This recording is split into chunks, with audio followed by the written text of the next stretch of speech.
งานบุญประเพณีแข่งขันเรือส่วงภายในแขวงสวรรณเขตได้มีการจัดแข่งขันส่วงเรือขึ้นเป็นประจำทุกปีในหลายๆเขตหลายเมือง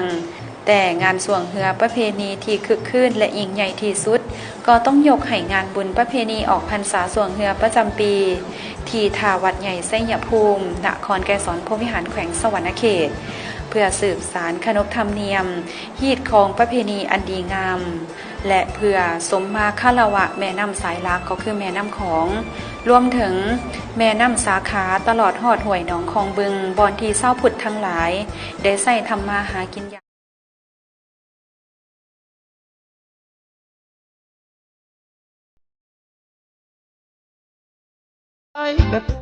ประเพณีออกพรรษาส่วงเรือที่ท่าวัดใหญ่ไสยภูมิ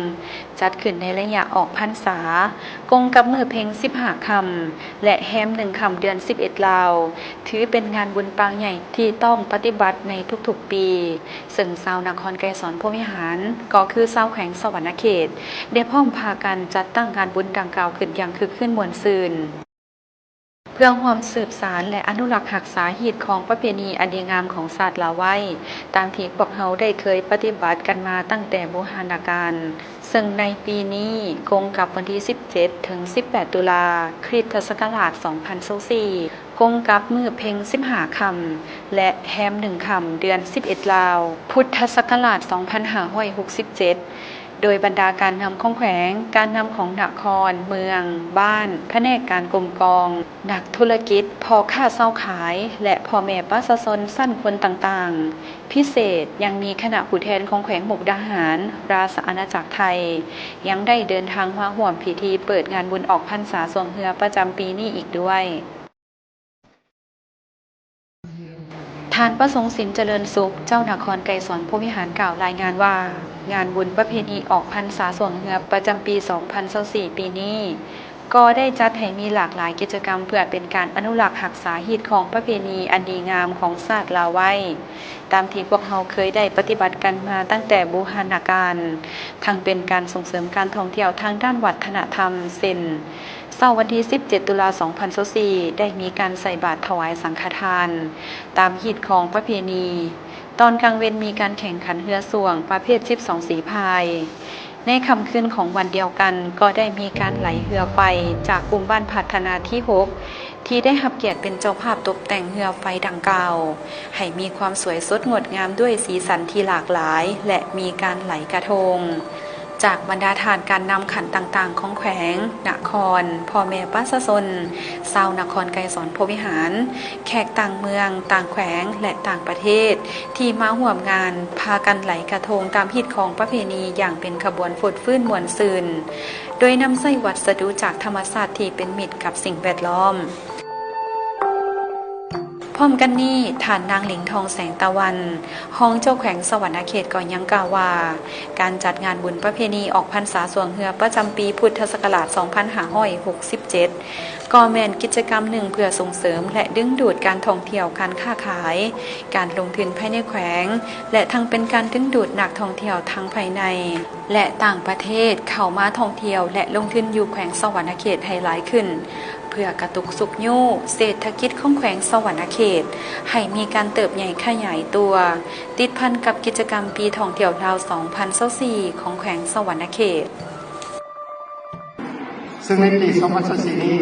ก็เป็นปีท่องเที่ยวของแขวงสวรรณเขตก็คือในกว่าสปป.ลาวของเราก็ได้จัดพิธีเปิดอย่างยิ่งใหญ่ขึ้นในเดือนมีนาผ่านมาภายหลังที่รัฐบาลแห่งสปป.ลาวได้ตกลงกำหนดเอาปี 2024 เป็นปีท่องเที่ยวลาวภายใต้คำขวัญที่ว่าท่องเที่ยวลาวปลอดภัยซึ้งใจในวัฒนธรรมธรรมชาติและประวัติศาสตร์แขวงสวรรณเขตก็ได้เตรียมความพร้อมดังต่างๆเพื่อเปิดปีท่องเที่ยวลาว 2024 ติดพันกับงานสวรรค์สุขสันต์พรรษาของแขวงเพื่อปฏิบัติแผนกิจกรรมท่องเที่ยวลาวให้บรรลุตามจุดประสงค์และระดับคาดหมายที่วางไว้สำหรับแผนพัฒนาเศรษฐกิจสังคม5 ปีเที่ยวที่เก่าของแขวงสวรรณเขตก็ได้สู่ส้นดึงดูดนักท่องเที่ยวเข้ามาเที่ยวภายในแขวงซึ่งในปี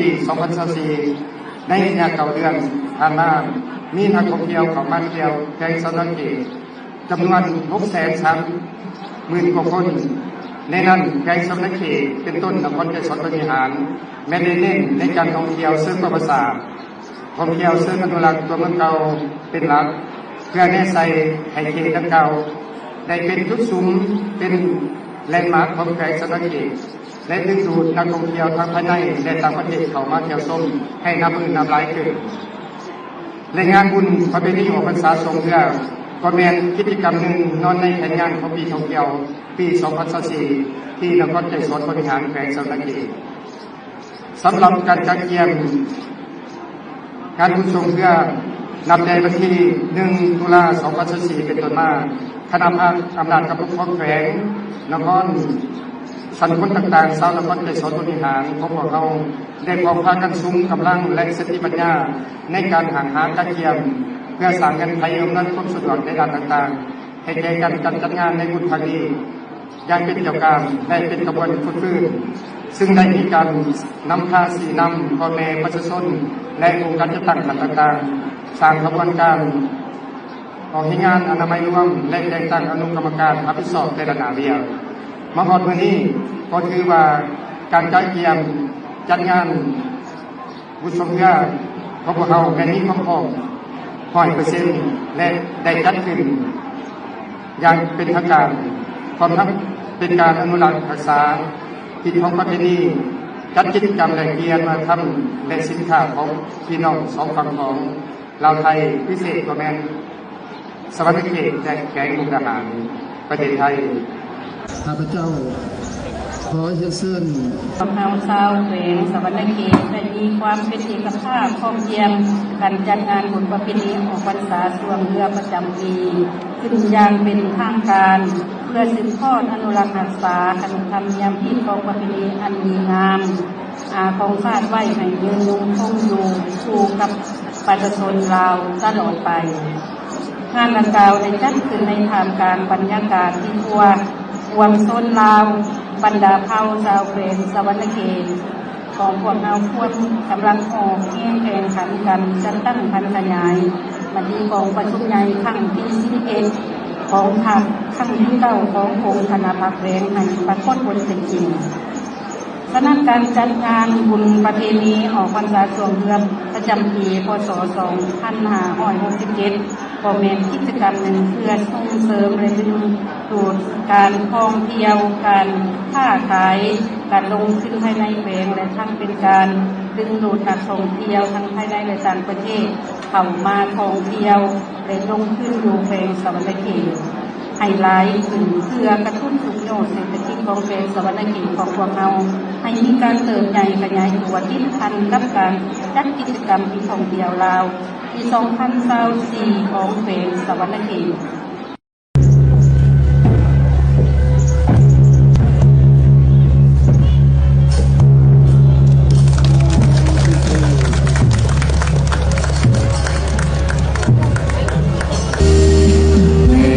ในงานบุญประเพณีออกพรรษาสวงเรือที่ทาวัดใหญ่ไสยภูมิ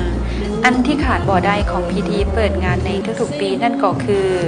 การแสดงศิลปะวรรณคดีในขบวนการฟ้อนประเพณีกองตุ้มกองหางจากกลุ่มบ้านพัฒนาที่1ถึงที่6ภายในเทศบาลนครไกรสอนพรหมวิหารพร้อมด้วยขบวนศิลปะของน้องนักเรียนจากโรงเรียนแห่งต่างๆที่สื่อให้เห็นถึงฮีตของประเพณีอันเป็นเอกลักษณ์ของแขวงสวรรค์เขต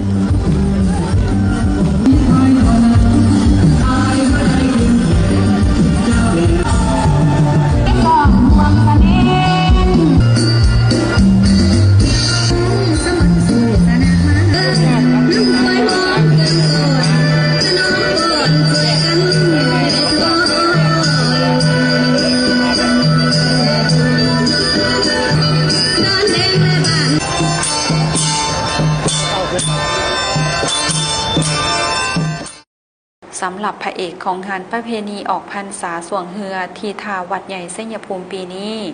เพิ่นได้จัดให้มีเฮือ3หุ่นเข้าร่วมแข่งขันโดยประเภทเฮือใหญ่55สีพายเฮือประเภทกลาง35สีพายและเฮือน้อย12สีพาย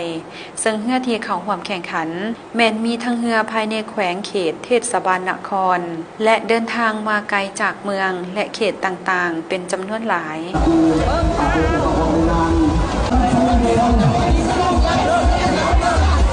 เอกลักษณ์สำคัญของการจัดแข่งขันเฮือส่วงบ่ว่าจะแข่งขันในสนามใดก็ตามความสามัคคีของสีพายในเฮือลำเดียวกันความเสียสละของสีพายที่จะต้องขยันหมั่นซ้อมการทุ่มเททางแห่งกายแห่งใจสร้างความเป็นน้ำหนึ่งใจเดียวและเสน่ห์ของเกมกีฬาประเภทนี้อีกอย่างหนึ่งก็คือจังหวะความพร้อมเพรียงในการพายความจุบเจ้าห่าวหันส่วงซิงพายให้ว่องไวขึ้นเรื่อยๆเมื่อเขาใกล้เส้นชัยเพื่อที่จะได้เป็นเจ้าความไวแห่งสายน้ำจึงเฮ็ดให้สร้างความตื่นเต้นให้ผู้เบิ่งผู้ชมได้ลุ้นอยู่ตลอดเวลาสำหรับการแข่งขันเฮือส่วงที่ท่าวัดใหญ่ชัยภูมินครไกรสอนพระวิหารแขวงสวรรณเขตแม่นเป็นงานใหญ่ของแขวงดังนั้นพิธีมอบหับเงินรางวัลและขันรางวัลจึงเป็นเกียรติมอบจากประเพณีออกพรรษาสวงเฮือที่ท่าวัดใหญ่ชัยภูมินครไกรสอนพระวิหารแขวงสวรรณเขตถือได้ว่าเป็นมรดกวัฒนธรรมทางสายน้ำที่เชื่อมโยงถึงความสามัคคีและยังเป็นเกมกีฬาพื้นเมืองที่ควรอนุรักษ์รักษาเป็นอย่างยิ่งเพราะมันได้สะท้อนให้เห็นถึงวิถีชีวิตของผู้คนและสายน้ำที่ติดแทนกับการดำรงชีวิตของผู้คนมาอย่างยาวนานอีกทั้งยังเป็นการส่งเสริมวัฒนธรรมฮีตของประเพณีอันดีงามของชาติพร้อมเสริมขยายการท่องเที่ยวให้มีบัตรก้าวขยายตัวเรื่อยๆหากท่านผู้ชมมีเวลาว่างในปีหน้าและอยากสัมผัสกับประเพณีแบบชาวสวรรค์คือดังงานประเพณีออกพรรษาสวงเฮือประจำปีแบบนี้ก็อย่าลืมวางแผนมาเที่ยวได้เพื่อพร้อมพากันร่วมสืบสารงานประเพณีออกพรรษาสวงเฮือประจำปีกับชาวนครไกรสอนพระวิหารบอกเลยว่าคือคลื่นม่วนซื่น